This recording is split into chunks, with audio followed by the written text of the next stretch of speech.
अगर किसी सरकार की नीयत और नीयत के साथ उसकी प्राथमिकता को परखना हो तो उसके भाषण नहीं, सरकारी स्कूलों के पहले दिन का नजारा देखना चाहिए। छत्तीसगढ़ में नया शिक्षा सत्र शुरू हुए 2 सप्ताह से ज्यादा हो चुके हैं, लेकिन हजारों बच्चों के हाथों में अब भी किताबें नहीं हैं।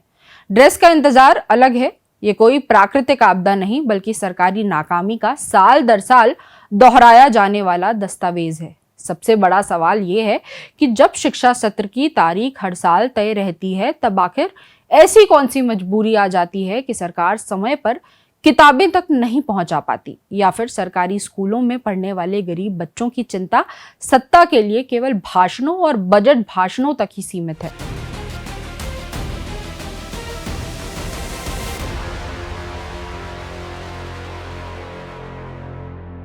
जरूरी बात में आपका स्वागत है। हर साल जुलाई आती है, स्कूल खुलते हैं, बच्चे नई उम्मीदों के साथ कक्षा में पहुंचते हैं। सरकारें शिक्षा को लेकर बड़े बड़े दावे करती है और अधिकारी तैयारियों के दावे दोहराते हैं। लेकिन छत्तीसगढ़ में जैसे ही नया शिक्षा सत्र शुरू होता है, एक सवाल फिर खड़ा हो जाता है। क्या इस बार बच्चों को समय पर किताबें और ड्रेस मिली? जवाब लगभग हर साल की तरह इस बार भी नहीं है। नया शिक्षा सत्र शुरू हुए 15 दिन से अधिक हो चुके हैं। सरकारी स्कूलों में कक्षाएं चल रही हैं, उपस्थिति दर्ज हो रही है, शिक्षक पढ़ाने की कोशिश कर रहे हैं, लेकिन हजारों बच्चे बिना पाठ्य पुस्तकों के बैठकर केवल ब्लैक बोर्ड देखते रह जाते हैं। बिलासपुर सहित कई जिलों में किताबें अब तक पूरी तरह नहीं पहुंची है। ऐसे में सबसे बड़ा सवाल ये है कि आखिर सरकार पढ़ाना क्या चाहती है? बिना किताब के शिक्षा या केवल कागजों में चल रही व्यवस्था? विडंबना यह है कि ये कोई अप्रत्याशित संकट नहीं था। शिक्षा सत्र की तारीख वर्षों से तय रहती है। किताबें कब छपनी है, कब जिलों तक पहुंचनी है और कब स्कूलों में वितरित होनी है, इसका पूरा कैलेंडर पहले से मौजूद होता है। इसके बावजूद हर साल वही बहाना, वही देरी और वही सरकारी सफाई सुनने को मिलती है। कभी टेंडर अटक जाता है, कभी छपाई देर से शुरू होती है, कभी परिवहन बाधित हो जाता है और इस बार वजह बनी 70 जीएसएम और 80 जीएसएम कागज का विवाद। सरकारी तर्क है कि एनसीईआरटी के नए दिशा निर्देशों के कारण किताबों की छपाई प्रक्रिया प्रभावित हुई। पहले 70 जीएसएम कागज पर किताबें छपती थी, इस बार 80 जीएसएम कागज का प्रस्ताव आया। फिर ये चिंता सामने आई कि मोटे कागज से किताबों का वजन बढ़ जाएगा और बच्चों के बस्ते भारी हो जाएंगे। प्रस्ताव बदला गया, टेंडर प्रभावित हुआ और आखिरकार किताबें समय पर नहीं पहुंच सकी। सवाल ये नहीं है कि 70 जीएसएम बेहतर था या 80 जीएसएम।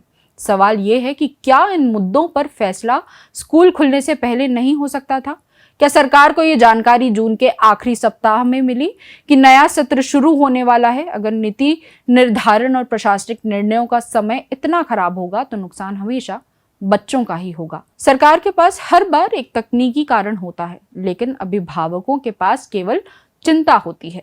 गरीब परिवारों के बच्चे निजी स्कूलों की तरह बाजार से किताबें खरीदने की स्थिति में नहीं होते। सरकारी स्कूलों में मिलने वाली मुफ्त किताबें ही उनके लिए शिक्षा का आधार होती हैं। जब वही किताबें समय पर नहीं मिलती तो सबसे ज्यादा नुकसान उन्हीं छात्रों का होता है जिनके लिए सरकारी योजनाएं बनाई जाती हैं। ये केवल किताबों की देरी का मामला नहीं है। छत्तीसगढ़ में स्कूल ड्रेस की आपूर्ति भी लगभग हर साल विवादों में रहती है। कई बार आधा सत्र बीत जाने के बाद ड्रेस बच्चों तक पहुंचती है। तब तक कई बच्चे पुरानी ड्रेस में स्कूल जाने को मजबूर रहते हैं। कुछ बिना यूनिफॉर्म के पहुंचते हैं और कई परिवार अपने स्तर पर खर्च उठाने की कोशिश करते हैं।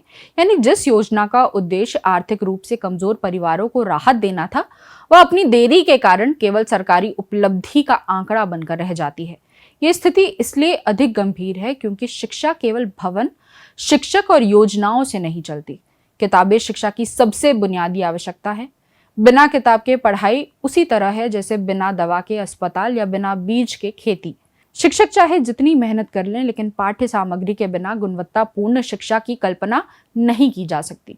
स्कूल शिक्षा मंत्री गजेंद्र यादव ने अधिकारियों को समय पर तैयारियां पूरी करने और सत्र शुरू होने से पहले किताबें पहुंचाने के निर्देश दिए थे। ये दावा भी किया गया था कि सभी बच्चों को समय पर पुस्तकें मिल जाएंगी, लेकिन वास्तविकता इन दावों से बिल्कुल अलग दिखाई दे रही है। ऐसे में सवाल केवल अधिकारियों की जवाबदेही का नहीं, बल्कि राजनीतिक जवाबदेही का भी है। अगर मंत्री के निर्देश जमीन पर लागू नहीं होते तो फिर जिम्मेदारी किसकी तय होगी?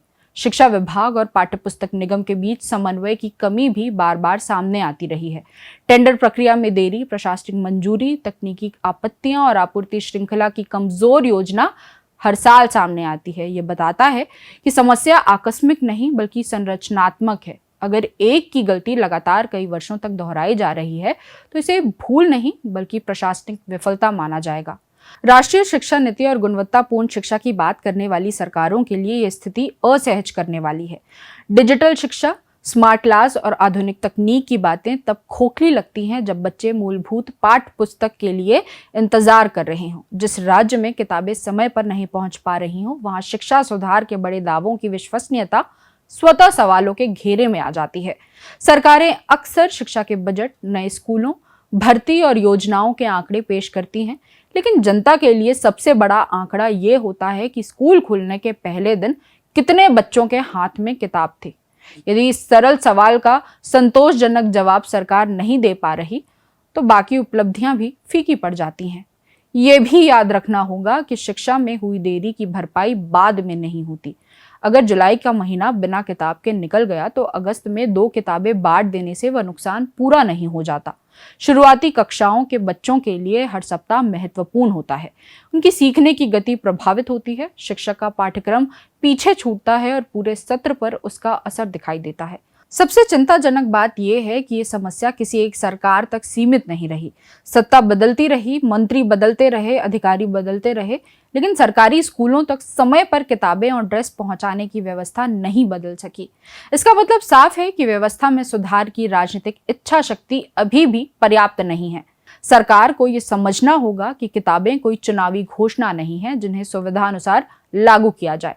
वे बच्चों का अधिकार हैं। यदि प्रशासन 70 और 80 जीएसएम कागज के बीच महीनों तक उलझा रहेगा तो ये बहस फाइलों में भले उचित लगे, लेकिन कक्षा में बैठा बच्चा इसे केवल अपनी पढ़ाई के नुकसान के रूप में महसूस करेगा। शिक्षा किसी भी राज्य के भविष्य की सबसे मजबूत नींव होती है। अगर उसी नींव पर हर साल लापरवाही की दरारें पड़ती रहें तो भविष्य के दावों की इमारत ज्यादा देर तक नहीं खड़ी रह सकती।